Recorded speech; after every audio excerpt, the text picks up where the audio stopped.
Assalamualaikum guys. Alright, hari ini saya mau review ni satu 3-in-1 endoscope guys. Ni biasanya kita gunakan untuk buat inspection lah. Okay, inspection kamera. Ni dia punya spek. Okay, kita tengok dulu macam mana dia berfungsi ni guys. Kalau kamu mau inspection bahagian kereta, contoh mau cek bahagian dalam silinder piston ataupun dalaman enjin, guna ni. Sebab tu kita mau review dulu macam mana guna dia ni.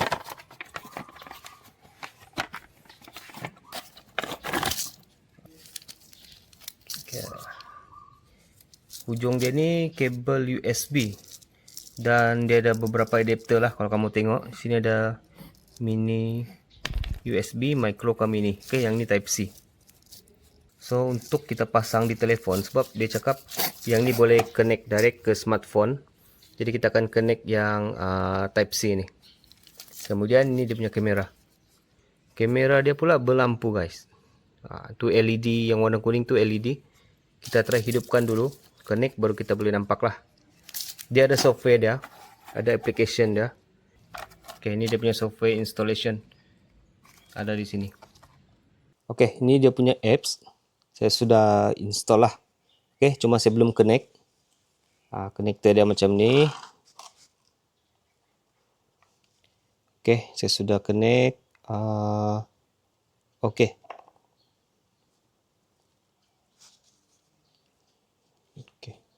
Nampak macam ni lah rupa dia guys. Kamera dia ni, dia punya kabel ni keras. Dia macam, dia bukan kabel macam kabel biasa tu. Dia memang keras lah. Tengok lentur sini dia keras. So ni ada LED. Okay, boleh suluh dan kamera dia. Tengok. Tengok ni si orange. Tengoklah muka dia. Okay. Sekarang kita try di masuk pada dalam bahagian enjin dulu guys. Okay, boleh nampak dia punya kualiti kamera, boleh nampak ni. Kalau tulisan tu dia boleh baca lagi. Tulisan tu dia boleh baca. Okay, kalau tengok muka. Okay, nampak. Sekarang saya mau try masuk di dalam ni. Tengok keadaan enjin. Kalau dapat masuklah. Okay, bahagian dalam. Dia nampak macam ni lah. Okay, kita nampak dia punya skru. Cuma bahagian dalam ni dia terhad sebab dalam ni dia ada cover guys. Ada cover. Dalam tu dia ada cover. Jadi tidak boleh masuk bahagian enjin. Okay, cuma sekarang saya mau buka di bahagian dalam spark plug pula. Kita tengok.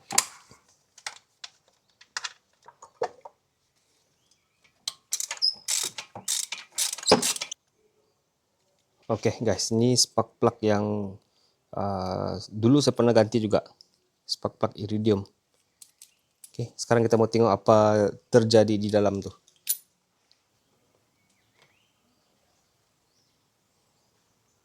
Okay, ni lubang spark plug